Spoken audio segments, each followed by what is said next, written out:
Can start the recording. Let's see, who is not here? Dale. Dale. I don't see Dale. Okay.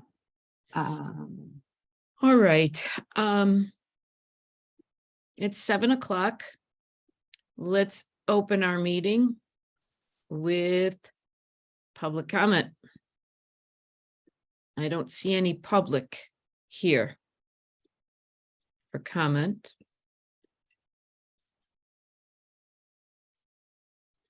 Do you want to go over the minutes from our last meeting? Let's see, we can only do the open session minutes because we have to be in executive session to approve the executive session minutes.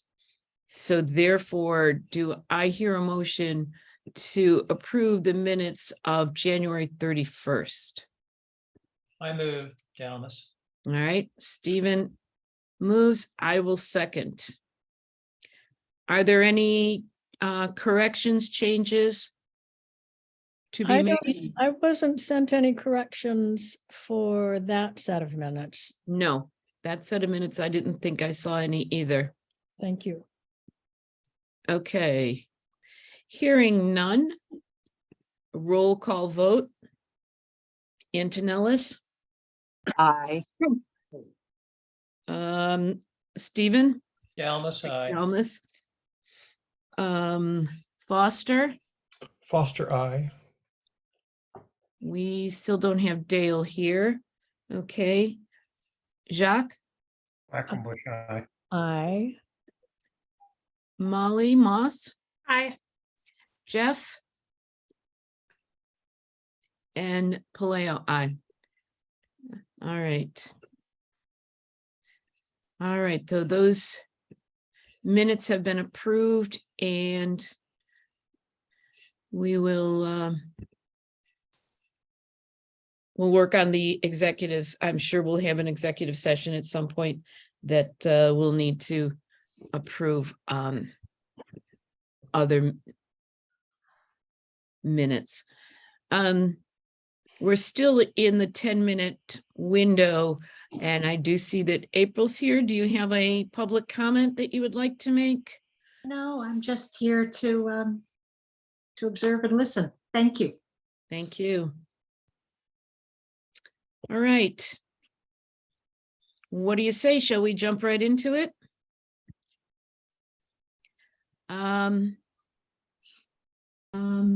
We were talking about meeting the architects and discussing our timeline and design development, but Matt, I'm going to give the floor to you.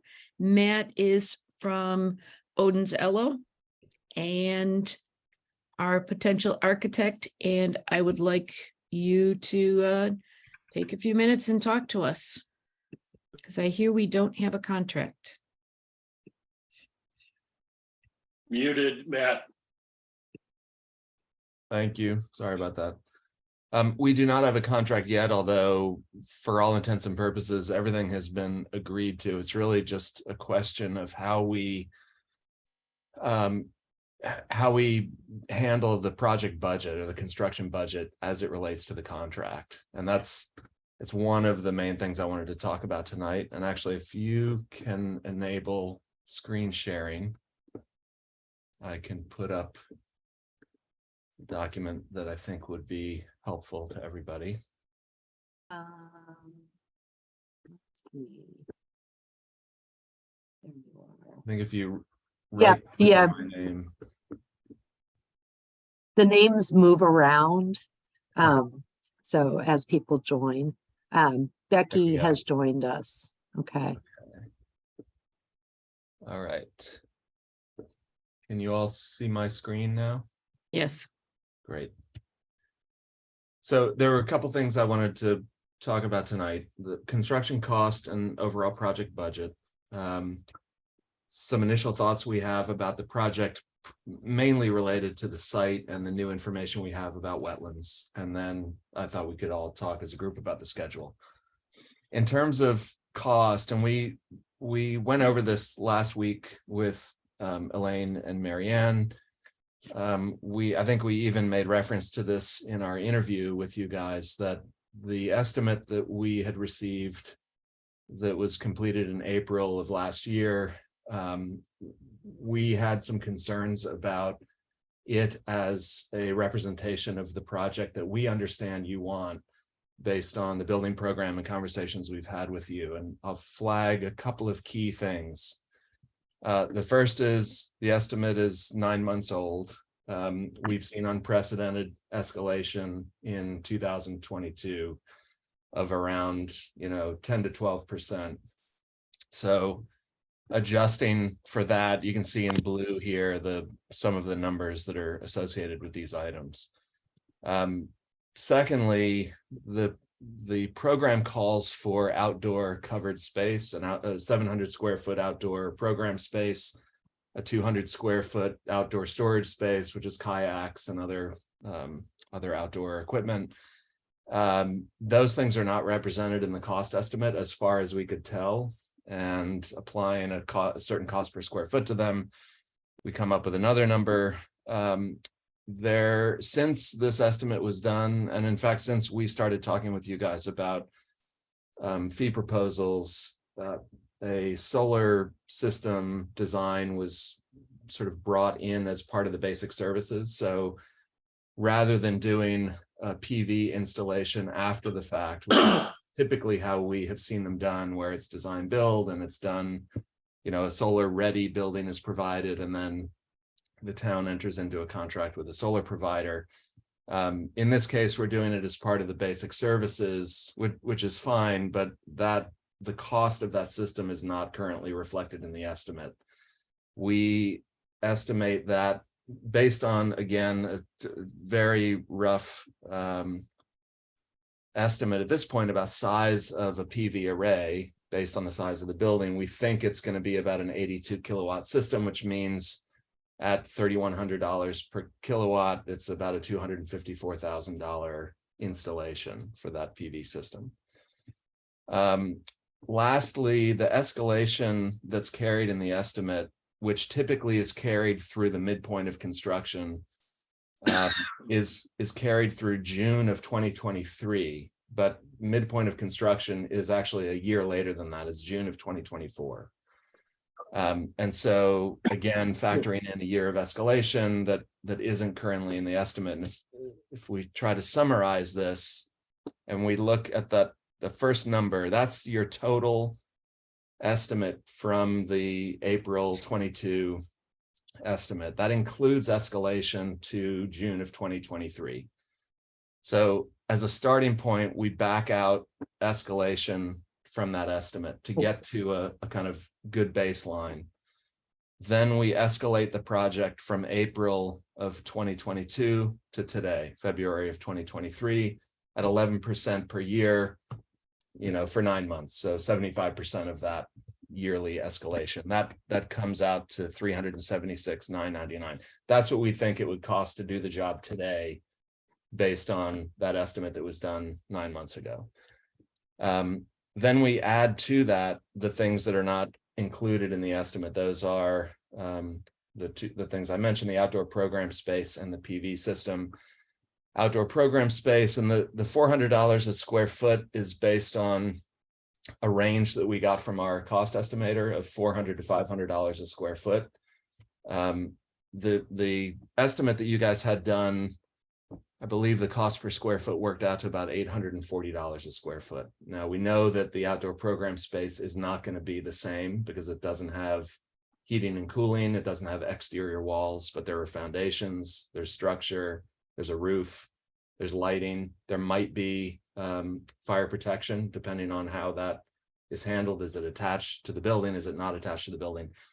So lighting, electrical, there are a number of things. So we're carrying $400 a square foot for that, which is a little less than half the square foot cost of the building itself. I mentioned the $3,100 per kilowatt for the PV system. And then that gets us to 5.5, and that's in today's dollars. So to escalate that to the midpoint of construction, We have 16 months of escalation to get us from today until June of 2024. Our estimator believes that escalation, prices are coming down a little bit or leveling off at least. And so he's not carrying escalation at the same percentage that he had been. And I think the previous estimate that you guys had done was carrying a 7.5% escalation.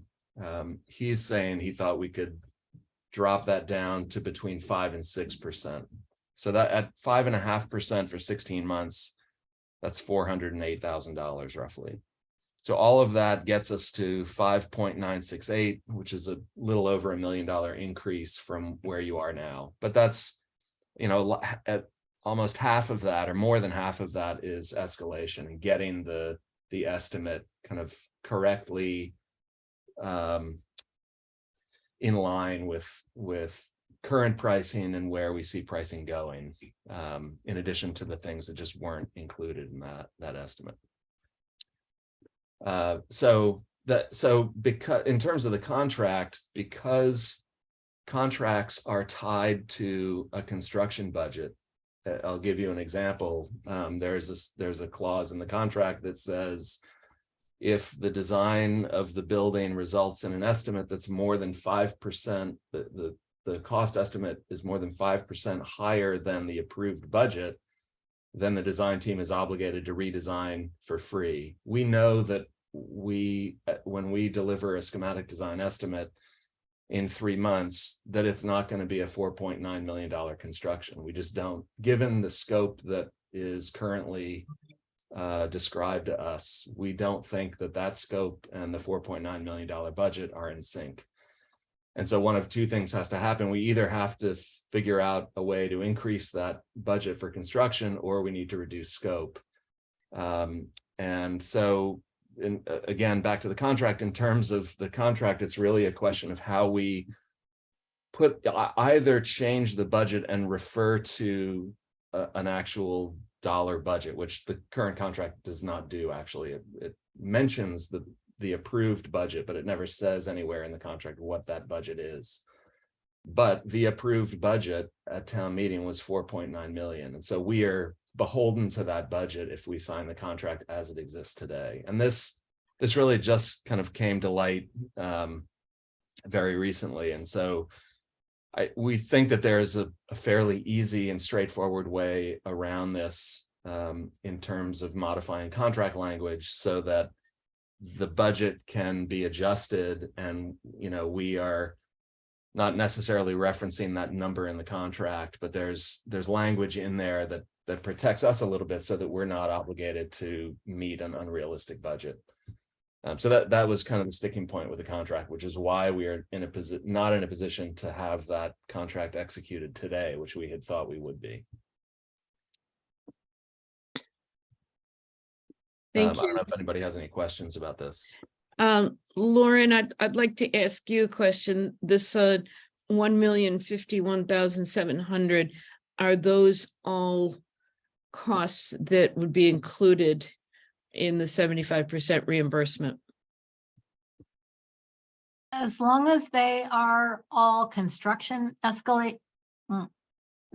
construction related costs or design fee related costs, yes, they are all, it appears to be all eligible costs. Now, one thing that Matt mentioned was that if the outdoor structure is attached to the building, there might be additional codes that apply. And as we have discussed in this group before, that roof has to be attached to the building in order for that to be eligible. So yes, that would have to happen. One other thing that I want to add to that, to the point Lauren just made, which is, how those elements are attached to the building. The other thing that we want to be mindful of is that everybody has the aspiration here for this building to be net zero. In order to do that, we've got to have on-site renewable energy, which is really only going to happen through PV. And that PV system needs to be sized to meet the electric demand of that building. And so we may find, and this is something we're going to want to examine very early in the process, because we may find that based on some initial estimates of energy consumption, based on the size of the building, the hours of operation, and the type of system that we're using, we can probably put a reasonable guess together of what an annual cost is in terms of energy use or annual energy consumption. And we need to design a PV system then that has the ability to offset that 100%. That's going to require a certain square foot area of roof to mount the PV system to. And so we need to, that may then dictate the type of roof that we do. You know, is this a gable roof, of which we only have half of that roof area to use for PV? Is it a single pitch roof where the entire roof area could be oriented south? You know, are there other considerations? If we extend the roof of the library, make it longer to create covered outdoor program space, which Lauren was just talking about, does that then give us the amount of PV area we need? So the decisions that we make about the outdoor, you know, covered event space, for instance, might have an impact on ultimately the amount of solar that we're able to accommodate on the building. And I think that solar is going to be a driver in some respects in terms of where the design goes for this.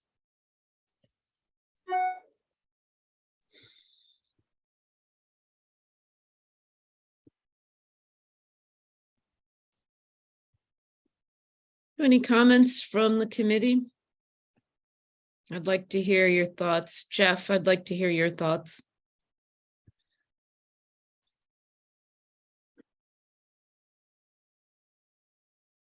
Oh, I think Matt laid out, I've been concerned about the budget, and what he laid out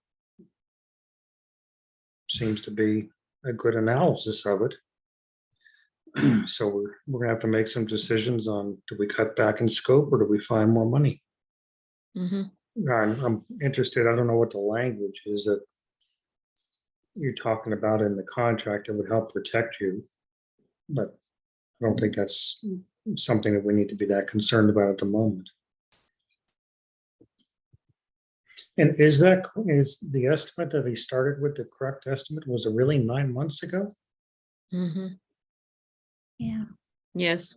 Time flies when you're having fun. This process has taken way longer than we thought it would. Mhm. We're also, you know, looking at some of the most unprecedented escalation we've seen, Right. and certainly in my memory, my professional memory, which isn't that long, but it's long enough. I mean, it's very difficult to do a building in this context. Thankfully, things are leveling off, and we're seeing more reasonable escalation numbers moving forward. So are you saying one of the things we may need to look at is designing a building that is not 100% solar? Well, I mean, I guess what I was saying is there are two ways to address this budget issue. One is to, as you said, look for more money, and the other is to reduce scope. The two easiest ways to reduce scope are eliminate the PV, which comes at a cost, obviously, of, you know, paying for your electricity every year, Mhm. and not having a net zero building. But that's kind of low hanging fruit in terms of scope that you can cut out without impacting the function of the library, right? You're not reducing space that is library space, which has already been reduced from, you know, the last iteration of this. You know, so rather than making the children's room smaller or not having a meeting room, you know, that kind of thing, which would be a much harder thing to take, I think. And then the other one is the outdoor program space. Again, that comes with some loss of functionality. But that, you know, there are a lot of libraries that don't have that kind of space. They don't have covered outdoor space. You could still have outdoor space, but not covered. But that, you know, those two things total about 600,000, I think, roughly. So that's a little more than half of the difference that we're talking about. But Lauren? you need us to, the 100% PV is driving a lot of your design, right? Well, we think Because the we need think for it the roof will. area. We think it will, yeah. If PV Yeah. stays in the project, which we hope Right. it does, then yes, we want that. We're gonna need to take that very seriously in terms of how much area we need to accommodate PV that will fully power this building. Right. And Okay, I see Lauren's hand up first and then Molly. Lauren? Yeah, I just want to be clear about something that just a kind of a side comment that Matt made. And I think it's really important, at least from the MBLC point of view, that this design has nothing to do with the previous design from the previous grant round. This is a new building. We're not going to talk about what happened in the previous design. We're starting fresh. So I just wanted to make that clear. Thank you. Yes. Molly? I just wanted to verify, was the outdoor programming space not included in the estimate? It looks like it wasn't. So when the estimate was done, I asked, I had a couple of people read through it. I asked him if the outdoor space was in the estimate, and he said, yes, it was. And if I could go back and say, point it out to me, then he wouldn't have been able to, and he would have had to add it in. The same thing, I also asked about the solar. I asked if that was included, and he said, yes, that it was included in the energy cost. And so I just had to take his word for it. He did do, the estimate very quickly, and it was based on the building program, which was, a lot of pages. I forget how many pages that document was, but it was a lot of pages, and it's, and so, I don't know that that's the way that they usually do cost estimates, but he missed those two things, and we didn't catch it. Brad? You've mentioned, I feel like they're very good bracketing extremes. Solar providing all of our power needs and not having it part of this project, presumably with the option to add something later on. Is there any reasonable in between solar that provides a good percentage of, but not aimed to be 100%? Do we save appreciably with anything of that sort? Well, I was actually going to comment that we could probably have it, once you have our energy needs estimated out, that we could build the building so that solar could be across the whole roof area that we were talking about, but doesn't necessarily have to be. We could even do half of it with a future project of more solar to be added on, I assume. Is that correct, Matt?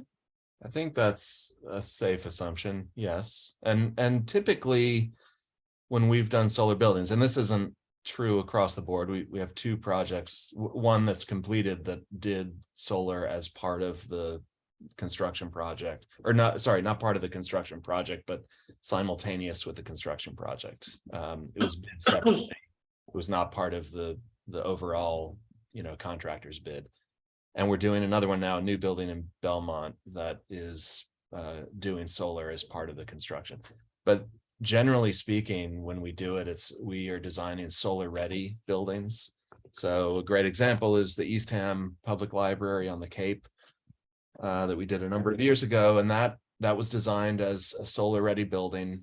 We had conduit that went up to the roof that was sealed for a future PV system that ran down to the location where the inverters would ultimately go. We designed the building with a favorable orientation and a roof that we knew could be covered in PV panels. And about 3 years after construction completion, the town installed an array on the entire roof, and they are now 100% on-site renewables and 100% net zero. So, but it took them a little time, and that was I don't remember the vehicle they used for the PV. I want to say that they entered into a lease agreement with somebody, so they don't own the PV. I believe that it's leased. There are a number of different ways you can do it, and I don't pretend to be an expert. And you guys have done a number of solar projects, as I understand it, so you're probably much more versed with what the various options are. And I guess the big advantage of doing PV now is that, as I understand it, at least, it's an eligible cost. And if it's roof mounted, then you have the opportunity for that to be part of this grant, which is tough to overlook, as opposed to deferring it. Right. Molly? That was gonna be my exact point, that we can either pay 25% of it now or 100% of it later. Mhm. Neil? Elaine, if I may, Yes. I took the liberty of taking our fee and Matt's fee and an estimate of what I think a reasonable cost of commissioning services would be for the building. I added to it the $6 million for the construction. I put together a loose budget for miscellaneous project expenses. Those things would be any additional engineering or geotech that we need to do, testing during construction, utility back charges for new electric service, moving services or any other miscellaneous expenses, printing and advertising, legal, budgets for FF&E, including the outside services that we had previously discussed, as well as a 5% contingency on essentially the entire project cost, which I think is reasonable for new construction and has not been included, that I can tell, in any other budgets to date.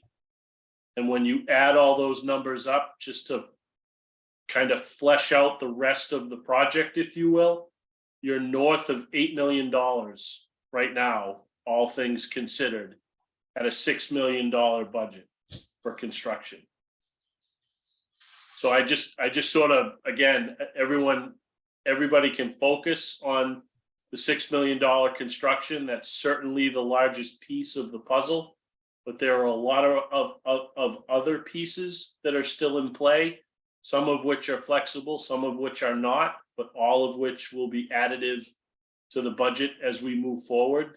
So I think it's important that the takeaway from tonight is $6 million in construction translates to 8 to 8.2 million in total project costs. And I just want to make sure that that's understood. I'm happy to share it. I did not have an opportunity to send it out to the broad committee this evening. I just kind of finished running the numbers before dinner.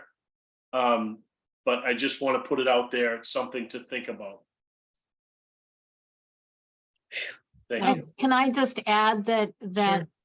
total project cost, in order to determine what the cost to Shutesbury will be, we would have to break that down between eligible and ineligible costs. And without seeing what you've come up with, I can't do that.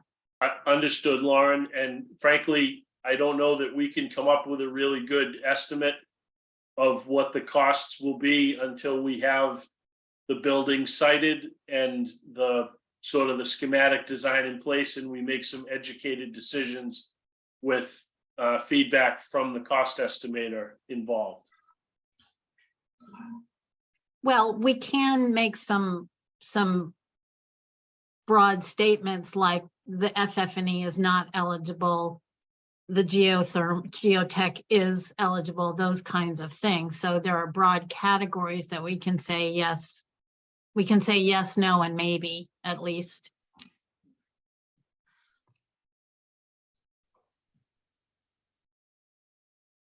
Wow.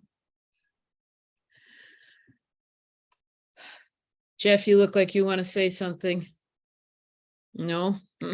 Sorry, Jeff. Could I offer a suggestion? Sure. We're not real, I mean, this is all speculation at this point, right? The soft costs are not as much speculation because we know what the design fees are. We know what some of those costs are going to be. Some of the others, I think you could debate, FF&E. We had this conversation last week about a kind of hybrid approach where some of it is donated, some of it's, used furniture from another library, wherever that comes up from, and that's going to impact that number. That being said, that's not a huge number. That's probably $125,000 in the overall budget. But given the uncertainty about construction costs, I wonder if it makes more sense to say we enter into a different kind of agreement that's a short-term agreement that gets us to schematic design, or we modify the contract in a way that we say we're going to get to schematic design in 3 months. We're going to estimate this project, at which point we'll have a design and we'll have an estimate that's tied to a real building design on a site that has more extensive wetlands now than anybody recognized, with a longer driveway as a result because it's further back from the road. It'll have a lot of the particulars in there that right now we're just speculating about. And so in 3 months, we'll have a number, and that number is going to be better than the number that you got in April because it's going to be tied to an actual building design with narratives from a consultant team and everything. And at that point, we can see really what the budget is for this project. And I don't know if that's possible. And I don't know, as it relates to, the terms of the grant, Lauren, for instance, if that is even feasible. But we do this a lot with clients that are struggling with their budget. And, usually it's by way of initial concept design or feasibility study that then informs a subsequent schematic design phase. We're doing this right now for a library in New York, where we're going to do a 3-month preliminary design that's primarily our effort with minimal effort from consultants. And it's really to help them establish a budget for fundraising. And then at the end of that, we're going to have probably a 1 to 2 month schematic design wrap up, which is we take that concept, assuming that they've been able to generate some interest in town, and we bring the consultant team in to do a more thorough set of narratives, and all of that informs a schematic exercise. That's a little bit of a different scenario than what I'm describing for you, but I wonder if there's a way to not kick the can down the road, but get a better, more realistic number that you guys can use for budgeting without losing time.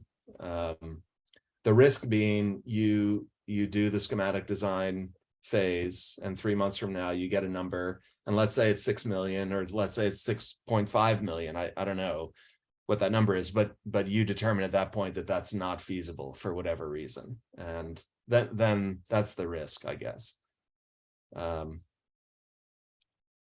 right now we're speculating a little bit about what the costs are. And we're doing it in a way that's fairly conservative, I would say. I don't know if you agree with that, Neil. Yeah, I mean, I think we'd be crazy to skin it too tight right now. Right. I just want to make sure that, we've been concerned about the budget since day one. We're still marching forward. And now, at least to me anyway, the numbers are becoming more real. And I just want to make sure that the committee acknowledges that in terms of the steps that we're taking and the path that we're on, so that no one is surprised when we get to the end of the road at SD and we're looking at something that's significantly higher than what was conceived when we began this process a few months ago. And Matt, if we follow this approach during your schematic work, I'm assuming you would be, based on your knowledge, be looking at ways to modify our program or tailor our program in ways that we can maybe reduce some square footage? That be true? You're not just gonna take the program that is, as it exists and just try to jam it into a building. You're gonna be looking at functional options.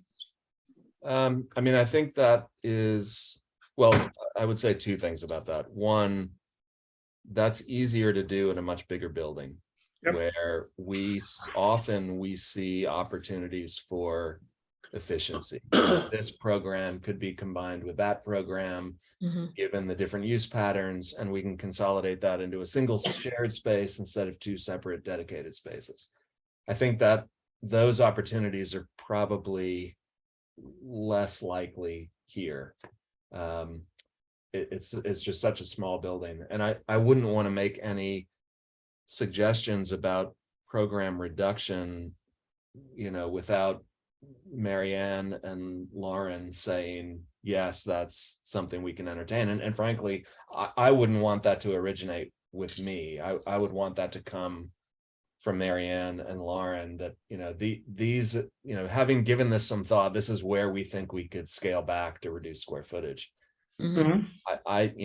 This is a very small building. And I don't know where you would cut. You don't have a lot of fluff in there right now. Lauren, you've had your hand up for a while. Yeah, I just want to say one thing about this scenario where, you enter into a schematic design phase and then make a decision later. From the MBLC's point of view, you have already decided to build a building. We've given you $1 million. And let's say worst case scenario, this thing falls apart and you have to give that $1 million back. We don't get it. It goes back to the Massachusetts General Fund. So my point of view is, if you want to do something like this, you have to spend Shutesbury money. You can't spend grant money on any of this speculative design work. And that $1 million has to be returned if you decide not to build. And it doesn't come to us. So I would be unhappy. I'm sure everybody would be unhappy, but I think that, this is a pilot project and we're giving you way more than any project in the history of our grant program has ever gotten before. We've really tried to help you in every way we can. And I'm feeling like I'm very concerned at this point. And I agree with Matt that this is a very small building. I don't know where you would cut unless you took off that outdoor program space. That's the one thing I could see happening. Mhm.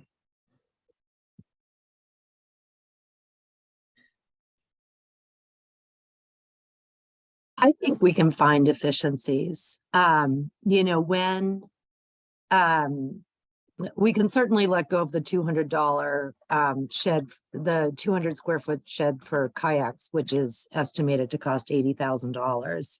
I think we can find a way to make a more cost-effective shed, even with the MBLC paying 75%. But I think this 5,500 square feet is about 1,000 square feet bigger than the Leverett Library. And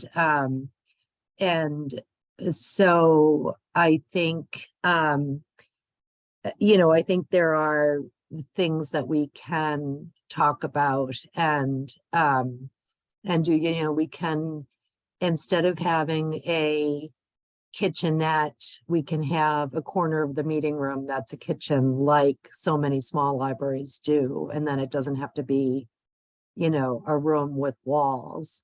The director's office can be combined with the staff work area like they did in Monterey and Wendell, instead of having a separate room, and then you don't have a wall. You know, I'd like to hang on to that outdoor covered porch if we can, because I think outdoor spaces are, you know, a covered outdoor space would be a really nice thing to have. And we might need the roof real estate for the solar panels. And so I think we could, you know, Matt and Dominic and maybe either Steven or, you know, one other of you, we could have a little working group to just sort of start to talk about some of that stuff and see if we can find some efficiencies in the program before we get started. And, you know, bring it down to closer to 5,000 square feet. Which, yeah. Any changes in program will have to be okayed by us. Yeah, I also think that we need to be realistic about the net zero and designing the building to be solar ready is still going to keep the options open without saying that that's that we are going to put solar on now. I have a feeling that even though we would be paying for only 25% of it, I have a hope that the state and the federal government are going to be more concerned about people being net zero and use of solar, and that the cost of solar is going to dramatically drop.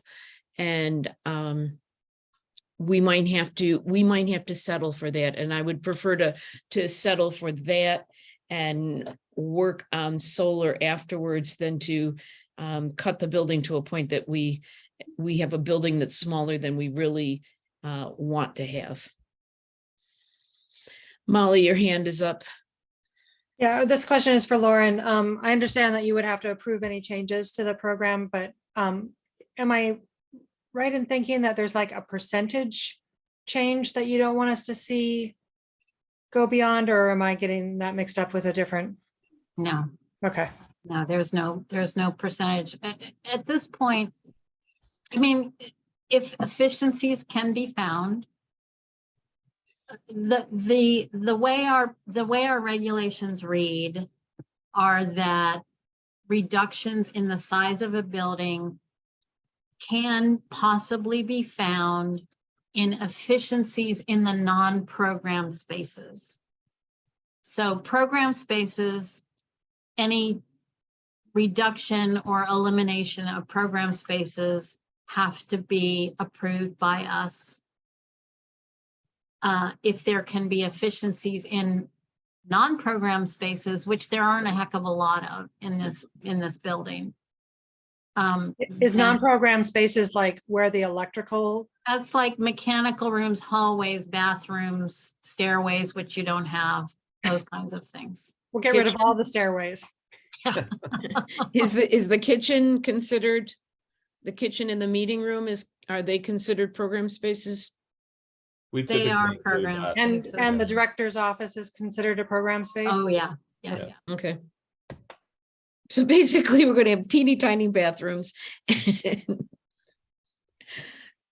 still have to be ADA accessible, so they can't be that teeny.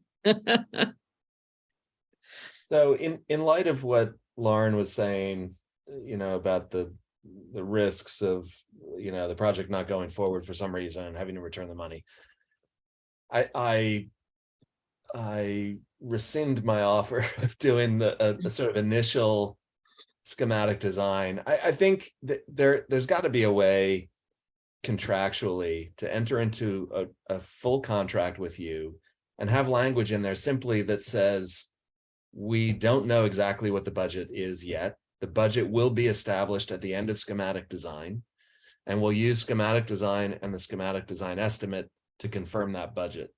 there's still a risk there. And that risk is that we get the estimate back. It's a better estimate than what we can speculate about now. We get that estimate back and you say, that's not going to fly and we're not going to be able to increase that amount, and I hope that's not the case, but so there's still that risk, but maybe that's a better approach than, kind of having a separate contractual arrangement to do a more limited scope of services first and then a follow-up contract after. And I'm sure that we can, between town council and our attorney, come up with language that's mutually acceptable that allows us to do that, ties the contract to a budget, but acknowledges that budget won't really be set until the end of schematic design, which I think is the reality here.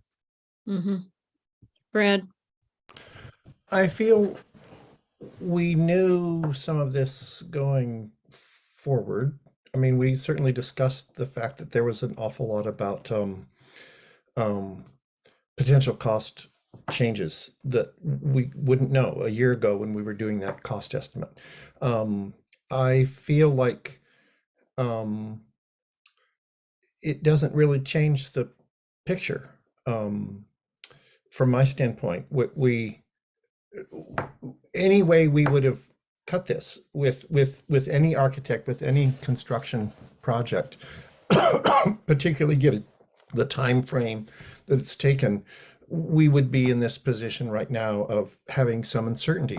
Neil has mentioned, several people have mentioned, we've always had some concerns because until we get to the end of that process, when you get a more firm estimate, all we have is the rough estimate that we did already. And so I would say, let's go forward. Let's go forward and get to that point of having a much firmer answer. And I don't believe that's, the fact that you're bringing up a bunch of different cost increases that we didn't have on our radar, that is definitely of concern. But the fact that there are things out there that we wouldn't have known a year ago, I sort of take that as, well, that's the way projects go.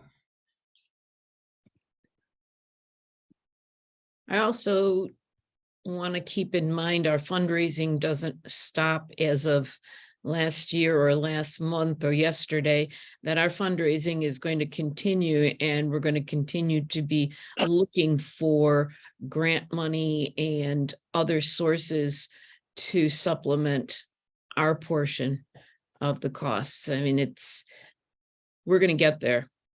Is I'm- Library Giving Day April 4th? Yes, it is.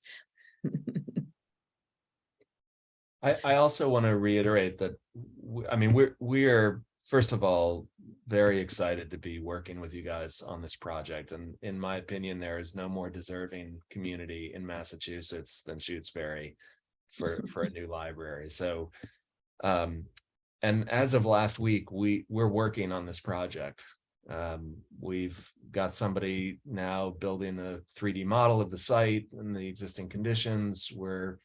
We have some preliminary topo information that we're able to use to develop that site model. We're starting to look at site planning as it relates to the new wetland information, and we'll continue to do that work, even though we don't have a signed agreement. We're not waiting to get going. So we're not losing time here over the last week or the coming weeks. We fully expect that this will get resolved, and we don't want to lose time. So we still think that 3 months from now, the end of April, we're going to be in a position to deliver a schematic design pricing set to our estimator to have it priced. And I'm totally confident that we can work out whatever the kind of contractual terms are that allow us to have this kind of flexibility with the budget until, the end of schematic design.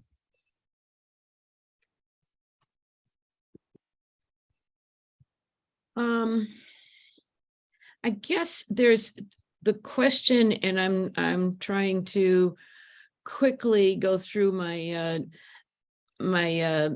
emails, and I can't do two things at once. I'm sorry. To look for exactly what we voted on at our executive meeting session last week. Last week, was it last week? 2 weeks ago. Our draft minutes, because I want to make sure that we're still because we agreed that we were going to go forward with Odinzello, and I want to make sure that we did not have any stipulation in that in our vote to go forward. Am I making sense to everybody? We did not, Elaine. I believe that we moved to proceed with Odinzello at the fixed price that was quoted in their most recent letter. I don't believe there were any qualifications or limitations on their scope of services. It wasn't scope of services that I was worried about. It was it was actually if we had agreed on a dollar amount. Penny, please, Would you jump like in me there. to read it to you? Please. Um, Wait a minute, before you do, Becky, is that okay that this is being read from our executive session? They're not approved, are they? No. Then no. Okay. I guess we won't talk about it then. Okay. So are we saying we're going to move forward then with a net zero building still? Are you asking me or are you asking the committee? Maybe. Here's the thing, if we don't. So say if we build a solar ready building and then spend 3 years fundraising to put on the solar panels, we're going to be losing money as we're fundraising, because we're going to be paying a lot of money for electricity. So I think the energy costs are important to keep in mind. And if we can keep the solar panels in, and if we can keep the goal for, a highly efficient, possibly net zero building in mind, I think that should be a priority. And I'm asking again more in terms of if it's net zero, yeah, I think it's going to affect their design a lot. So, can we just say highly efficient? sorry, I'm trying to figure out what are we telling the architects? Well, Jeff, I kind of think that some of this can get fleshed out in conversation along the way over the next 3 months, right? We can tell you, for instance, based on some early calculations about energy consumption, we can tell you what we think we need in terms of solar. And if we're going to put that all on the roof, this is what the roof has to look like in order to accommodate that. And how do we feel about that? And if we do this other roof that people might prefer, we can accommodate this much solar. And so you have some options to consider there. So we'll be looking at that during schematics. I think we have to, because I think that, as I said before, I think solar may, in order to do a net zero building, I think solar may drive some design decisions. And you may decide along the way that you don't want that to be the case, but I think until we start putting pen to paper, it's hard to really know what the different options are. And what does it mean to not be net zero? Is that, you're producing 75% of the energy, 50%, 30%? It's hard to say what the implications of that are now. Lauren?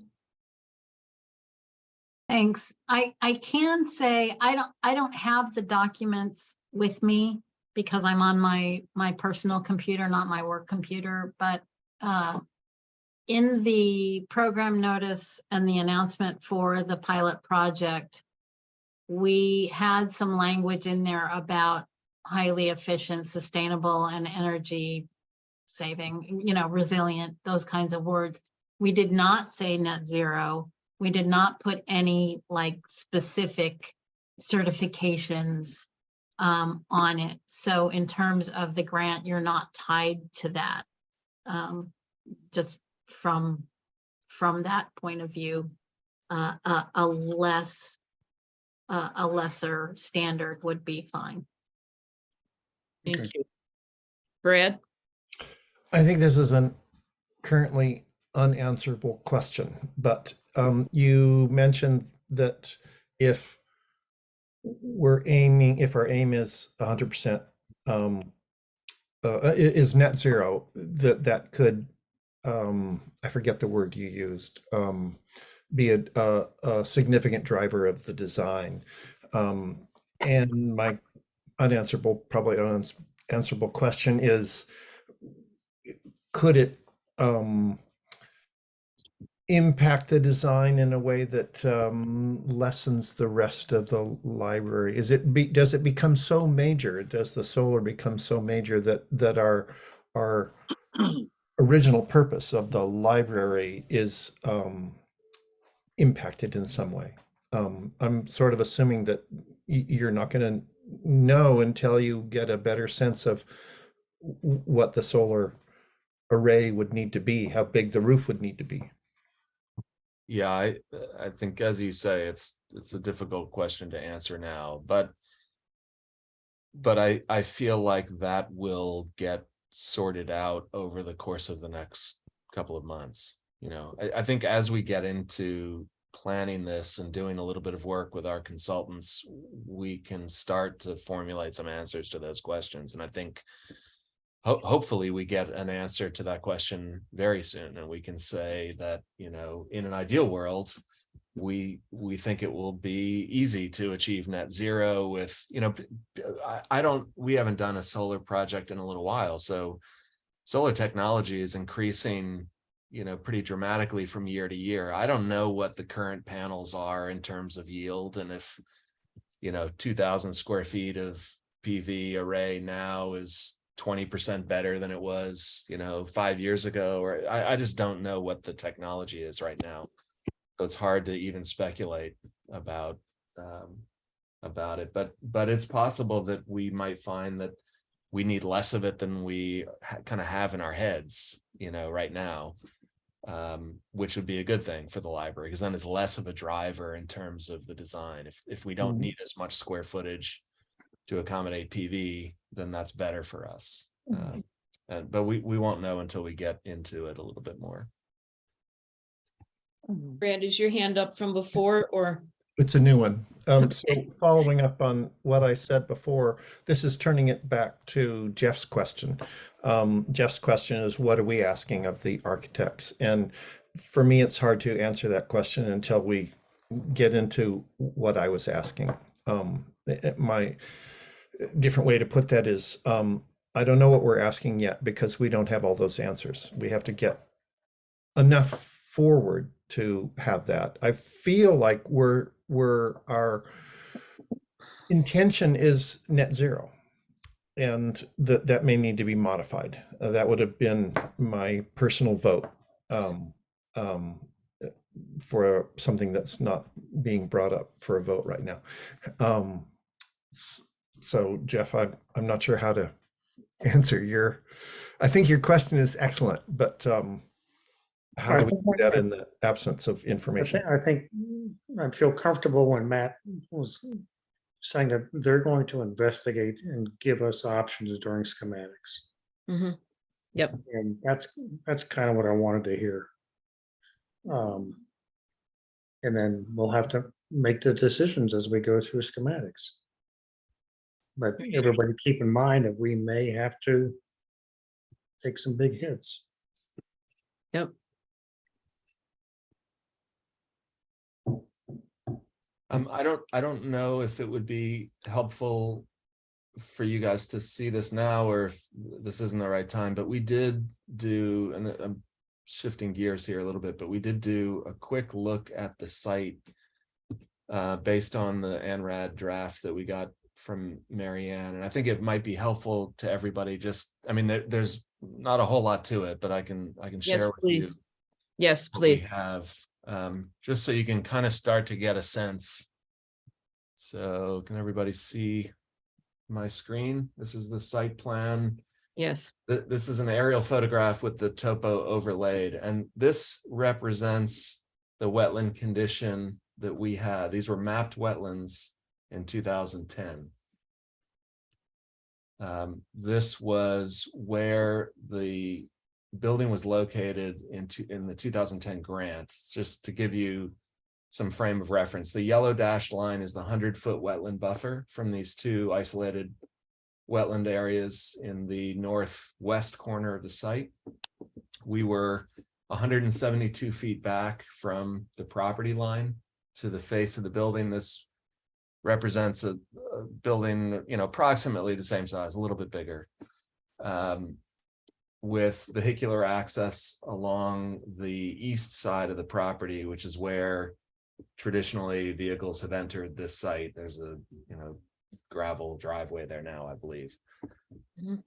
If we overlay the new wetland information, you can see how much that wetland area in the northwest has grown. There's now, whether this existed before and we just didn't know about it, or it's a new wetland along the east side, and then further back on the site, further south, this other wetland area. And so you can see the shaded area outlined in yellow is the new 100-foot wetland buffer. It's pretty extensive. And so really the only viable place outside of that wetland buffer is where this orange block is shown, which is twice as far back from the road as it was in the 2010 scheme. So it's 344 feet back from the property line.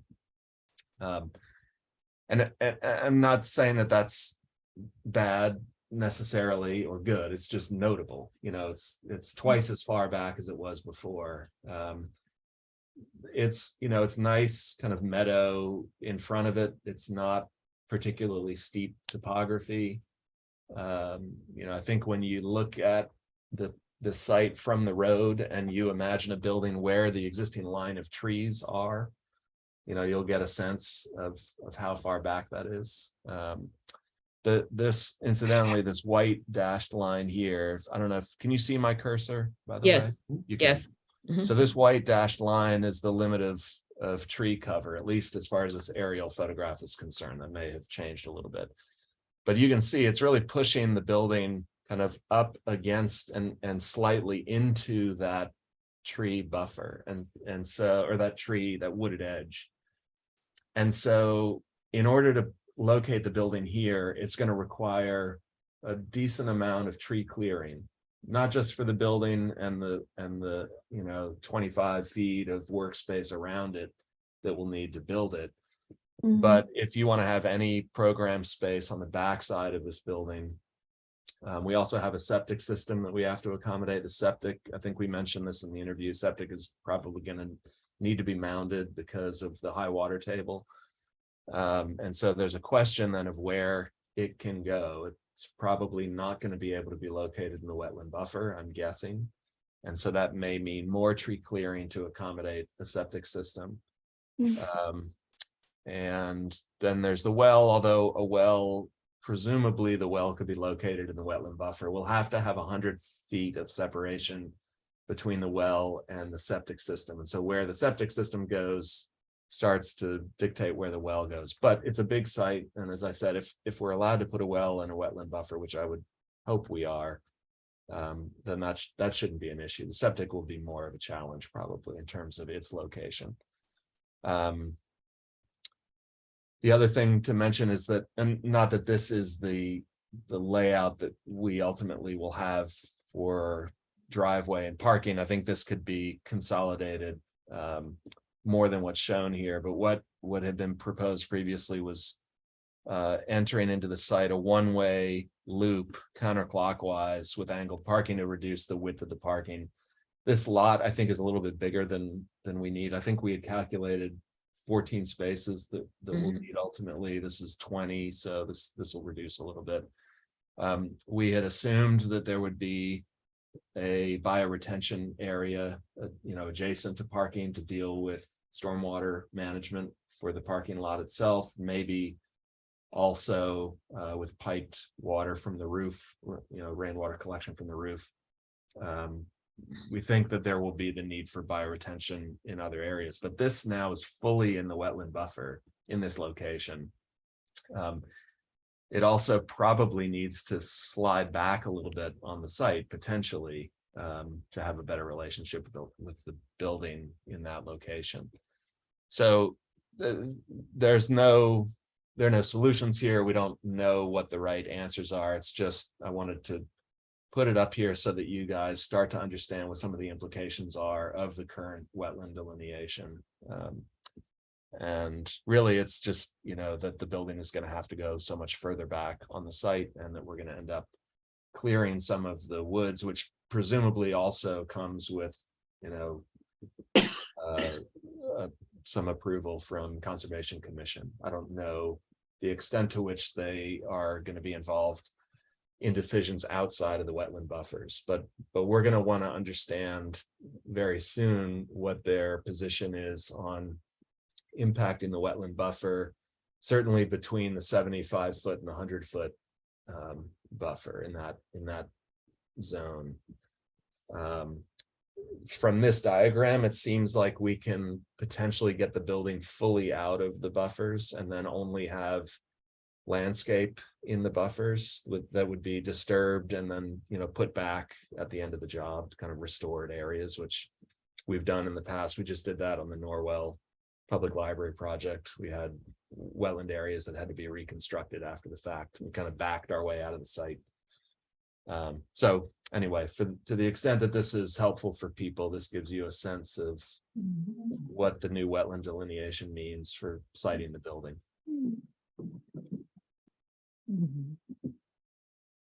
Thank you. Yeah, I have a question. So that orange block, does that include the 700-foot outdoor program space? It does not. It doesn't. And the block is really diagrammatic more than anything. Right. It's an approximation of the footprint. It might be a little bit smaller than that in reality, but it doesn't include the outdoor program space. So if it did, it might have to be a little bit bigger. But I think that you can see the relationship of that orange shaded block to the yellow outline. There's room there to add those other elements and still be outside of the buffer. And then it's really a question of what has to happen in the buffer in order to make this project viable, and what is acceptable to the Conservation Commission.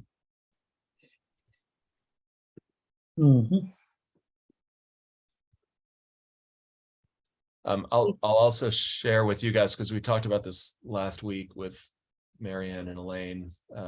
We at the interview, we had shown some kind of bubble diagrams as a way of starting to get our head into the program. So these are kind of bubble diagram arrangements of the program elements to scale, in a couple of different ways. And we got some good feedback from Marianne and Elaine last week about how the building should be organized. And as we were talking about it, we started wondering, would it be better to have everything housed in a more kind of compact space where it's, it's kind of one big barn that everything is living under a single roof. And so this precedent, this is a project I had seen recently, and it popped into my head as maybe an example of that kind of approach. And so I just wanted to show you this because I think we will pursue at least one design option that looks at this as a strategy, which is basically to say that everything is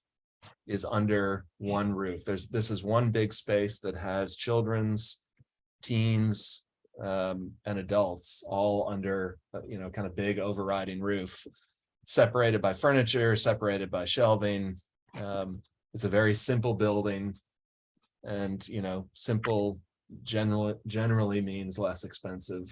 If we can have a more regular form, then perhaps there's some efficiency there in terms of cost. The foundations are less expensive, the roof is less complex, etc. So I think we'll certainly be keeping this precedent in mind as we move forward. It was certainly for one of the options that we study. And I think this also kind of illustrates the question about the roof. You imagine a building my sense is that this is bigger than the building that we will ultimately design for you guys. But if you look at this building with its gabled roof, and you imagine putting a PV array on that, it really only makes sense, assuming one of these sides of the roof is facing south, it really only makes sense to put PV on half of that roof. And so what does that yield?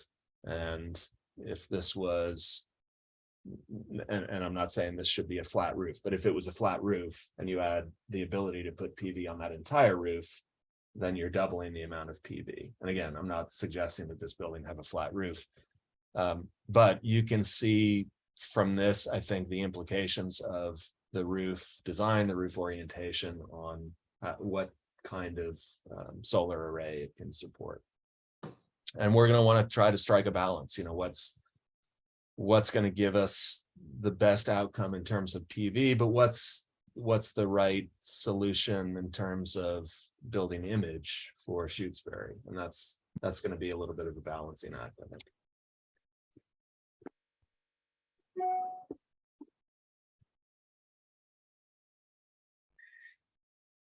So next steps. What are we looking at for a timeline for schematic, and how many iterations will you be coming back to us with, and how often, and how are we going to do this? Well, this is the project schedule that we've laid out. We have a 3-month schematic design phase planned here. So end of April, as I mentioned, is when we're targeting our pricing package. That the schematic design pricing set would go to our estimator.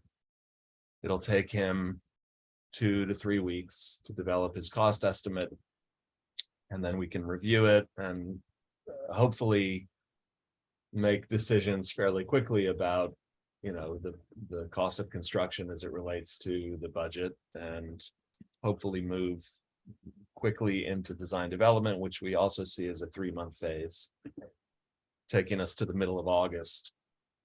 Another pricing set at that point, and the DD estimate generally is probably the most critical. I mean, the schematic estimate is going to be very important for you guys because it's going to set your budget. The DD estimate we generally view as the most important estimate, because at that point you have a lot more definition of the project. There's a lot more that's been decided.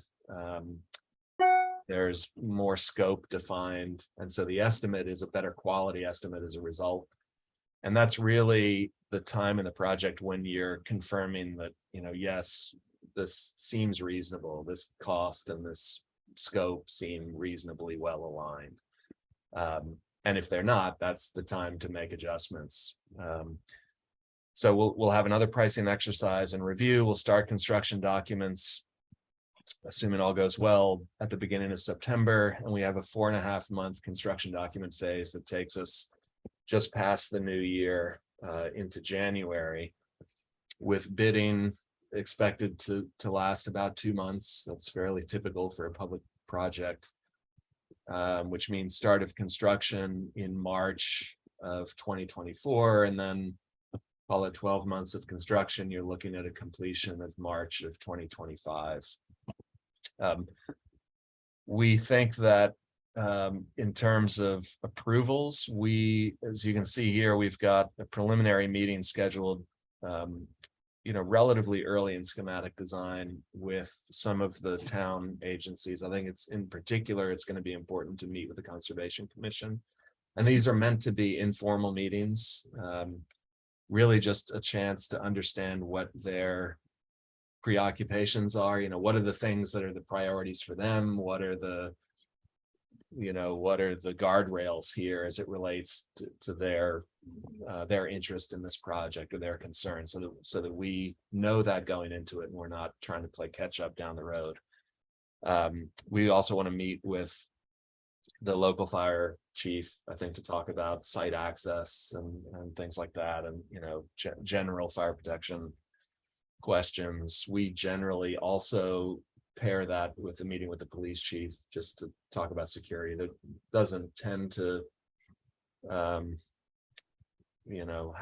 a whole lot of requirements that come out of that, but it's really more of a courtesy to meet with both police and fire. It doesn't sound like there's site plan review required here, so normally we would meet with like the town planning office, so we understand what the plan, if there's a planning board process that we have to go through, what that is. It does not sound like that is required here. We would then expect to go back in design development for follow-up meetings, again, primarily with Conservation Commission, maybe Board of Health as well. And then initiate the approvals process at the end of design development. Like the DD estimate, we want things to be fairly well developed before we are starting to initiate things like hearings with the Conservation Commission to get approval. And we've allowed from the end of design development to the end of construction documents for that approvals process.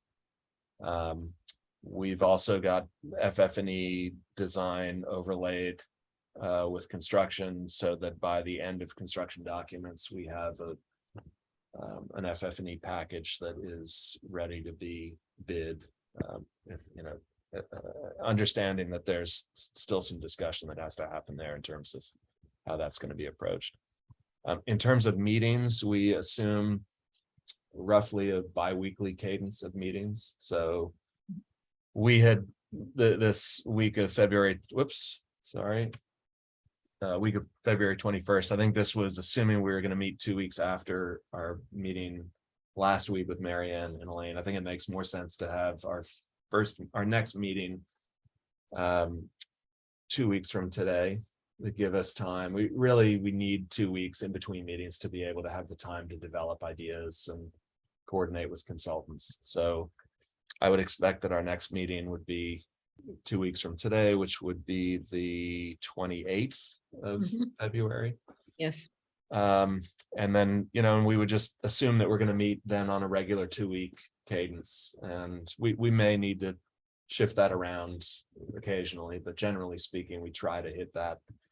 That doesn't mean that we're not available in between those 2 weeks. And often we have other meetings with smaller groups. We will probably meet more often with Marianne, or at least have more regular check-ins with Marianne in between those bi-weekly meetings. I think the same is probably true with the MBLC. What's listed here at the bottom, we have, in orange here, we have the MBLC meetings called out, but we learned last week that Lauren or Andrea will be joining each of the meetings, our regularly scheduled meetings, which is terrific. That's not usually the case. We usually only see them once per phase, so it's great to have their input along the way. But there are other, we'll have internal meetings with our consultant team, and as specific issues come up, we can always schedule special meetings if we need to. But generally speaking, we're anticipating every couple of weeks. And I'm happy to map out a more detailed schedule at each phase. We could do a more detailed schematic design schedule so that you have a sense of what we're trying to accomplish at each of our meetings and where we see different specific topics fitting in, over the course of those 3 months.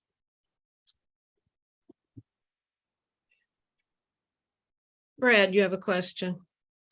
This is similar to what you asked Elaine, but it's in the short term rather than the longer term. What are the next steps to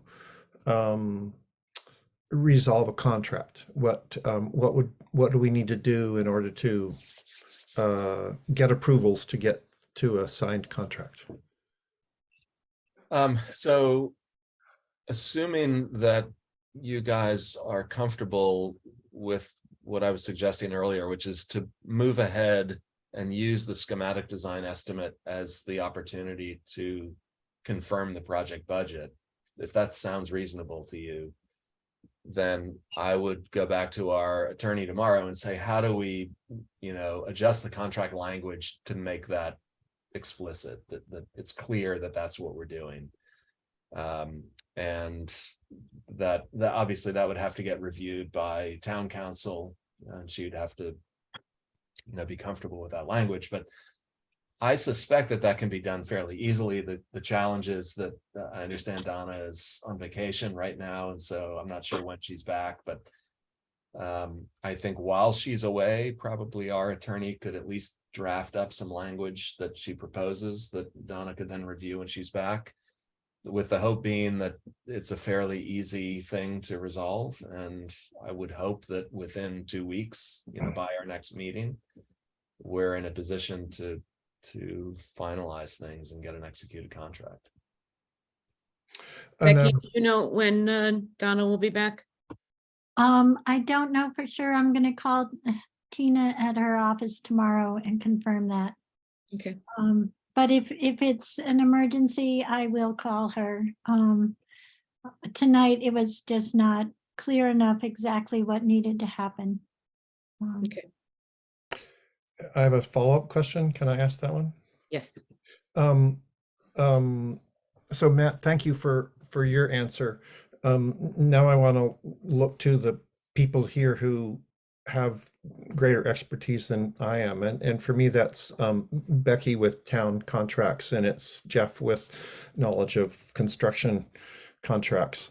And Neil as well. The three of you, do you some of this goes over my head. Do you feel that all this is a workable plan? Yes. Yes. Thank you. Neil, I didn't hear you. Sorry, I was muted. Yeah, I don't have any objection. Thank you. Okay. How about, hey, Matt, one thing that I found helpful in the past, if you could let us know like a day or so before the next meeting, what decisions you're gonna need from us during the, so when we're looking at what you're presenting, we can clue in on it. Yeah, that's a good point. And I think it would probably be helpful if we distribute an agenda ahead of the meeting. Right. That'd be great. We can do that. Yep. That'd be great. We can incorporate your portion of the agenda into our full meeting, but we'll probably give you the first round billing on the agenda. Do you what's the protocol for you guys in terms of posting agendas for public meetings? When do you need to post it? 48 hours ahead of time. So if you could send it to either Mary Ann or me, you have both of our emails, and we'll post it. Okay. So if you could have it to us, ideally, I would like it like Thursday morning so that I could get it posted Okay. in time for our Tuesday meeting. Thank you. Stephen, you have a question?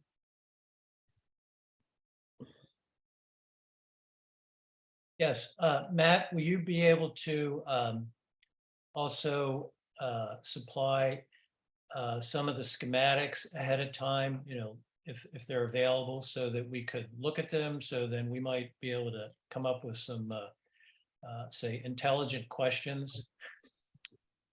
We get asked this question a lot. We get this request a lot, and it's difficult to do because we are generally working right up to the meeting. I guess I would say this without being too committal. If it's possible to do that, we will. Sometimes it is, sometimes it's less so. And sometimes we are reluctant to share information ahead of time because we feel that things require a certain amount of verbal presentation to accompany them. And things can be misinterpreted when they're seen in isolation without any kind of explanation. So we will try to do that to the extent that we can and the extent that we think it's going to be productive, if that's okay. Okay. Lauren, you have a question? Yeah, just a comment on that. I would say I understand both points of view. I will say that if a decision has to be made on something that you're going to present, we need to see it ahead of time. We cannot be presented with a plan and make a decision on it that night. It's not possible. Okay, understood. Okay. Is there anything else that we need to look at from Matt or questions that people have for Matt at this time?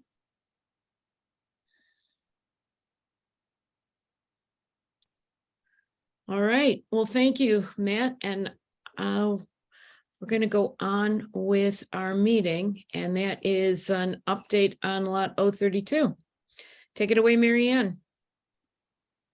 Okay, so let's see. So the update on lot 032 is that the ANRED, so we've been waiting for the surveyor to finish the survey so the wetland scientist from Fuss and O'Neill could make maps based on the survey, and that is finished, and those maps and the AMRAD have been submitted to the Conservation Commission, the updated AMRAD, and to the DEP.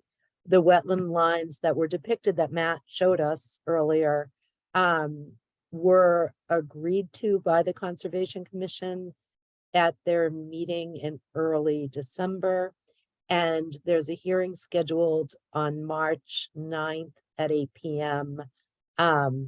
Where we hope that the ORAD would be issued, and the ORAD is the answer to the ANRAD. So we're not expecting an issue with that. Let's see, all of the environmental testing on the front of the lot is done and has been, and there were no reportable levels of oil or hazardous materials, and all the reporting is done to DEP. Back at Bore 9, way back, 1,500 feet from the road where the Air Force Tower used to be, we are still finding gasoline back there, and so Fuss and O'Neill put in 4 more monitoring wells, and we're waiting for the results of those, and then we'll be talking to DEP and the Army Corps of Engineers. But that is really, I'll still be involved in it because I want to just keep that project moving and get it up completely out of the way, but that's really outside of the scope of the library project. It's the same piece of property, but they're so far apart that our licensed site professional has made it very clear that the presence of gasoline, from that underground storage tank that was removed in 1994 doesn't preclude the building of a library on the front of the lot. So we're, so that's where we are. I'll have more information about that probably next week or the next time we meet. I'll have the results of the testing from those 4 monitoring wells, the new wells. Okay. Thank you. Any questions of Mary Ann? Do I have any committee liaison updates? I don't know that we're actually liaisoning with committees specifically. So does anyone have any other unanticipated business? Penny, your hand is up. Sorry, I had to unmute myself. I Mhm. just wanted to mention that the Friends of the Library are meeting next week and starting in on fundraising again. So get your checkbooks out. Okay. Thank you for that warning. Okay, is there anything else that people would like to contribute? Do I hear a motion to adjourn? I move that we adjourn. That's I'll Brad. second it. Mary Ann seconded it. Okay, Antonellis, I didn't hear you. Aye. Delmuth, Aye. Foster, Aye. Jakes, Hi. Moss, Aye. Quackenbush, I. and Paleo, aye. We are adjourned for tonight. Thank you all. Thank you, everyone, and thank you, Matt, for hanging in there with us. And we meet again in 2 weeks. We meet again on February 28th. Yes. Thank Thanks, you. everybody. Yes. Night. Thank you. Night. Aye. Thanks, everyone.